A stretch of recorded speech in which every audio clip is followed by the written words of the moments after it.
My self Manju Soni, assistant professor, department of law, government Shrimant Madhavrao Scindia PG college Shivpuri, Madhya Pradesh. आज मैं आपके सामने मानव अधिकार के बारे में चर्चा कर रही हूँ। मानव अधिकार क्या है? ये मानव अधिकार, मानव अधिकार वे अधिकार जो हमें जन्म से ही प्रकृति द्वारा मानव होने के नाते प्रदान किए गए हैं, इसलिए इनको हम मानव अधिकार कहते हैं। इनको प्राकृतिक अधिकार भी कहा जाता है क्योंकि ये प्रकृति द्वारा हमको प्रदत्त किए गए और जन्म से ही ये अधिकार हमको प्राप्त है, इसलिए इनको हम जन्मजात अधिकार कहते हैं।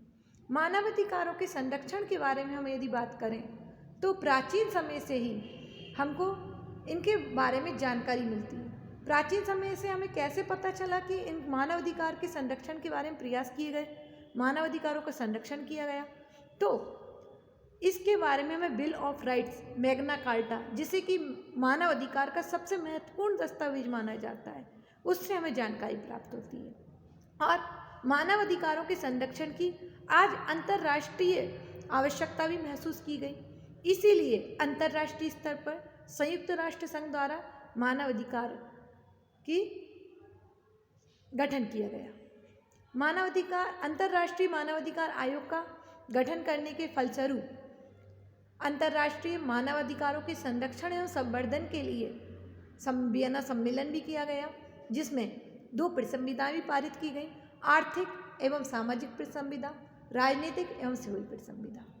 और इसी सम्मेलन में कई देशों ने भाग भी लिया और हमारे भारत ने भी उसमें सम्मिलित होकर अंतर्राष्ट्रीय स्तर पर मानव अधिकारों के संरक्षण एवं संवर्धन के प्रयास में अपनी महत्वपूर्ण भूमिका का निभाते हुए, इसमें रुचि लेते हुए मानव अधिकारों के संरक्षण के लिए अपने देश में भी प्रयास करने का वचन दिया और इस संधि पर अपने हस्ताक्षर भी किए और उसके परिणाम स्वरूप सन 1993 में मानव अधिकार संरक्षण अधिनियम पारित किया गया।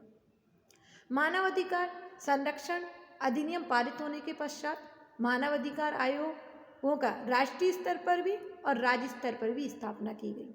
राष्ट्रीय स्तर पर राष्ट्रीय मानव अधिकार आयोग की स्थापना की गई, जिसका मुख्यालय नई दिल्ली में है, तथा भारत के विभिन्न राज्यों में भी राज्य मानव अधिकार आयोग की स्थापना की गई और भारत के जितने भी जिला न्यायालय हैं उन सभी को मानव अधिकार न्यायालय की संज्ञा दी गई। इस तरह से भारत में भी मानव अधिकारों के संरक्षण के लिए प्रयास किए गए।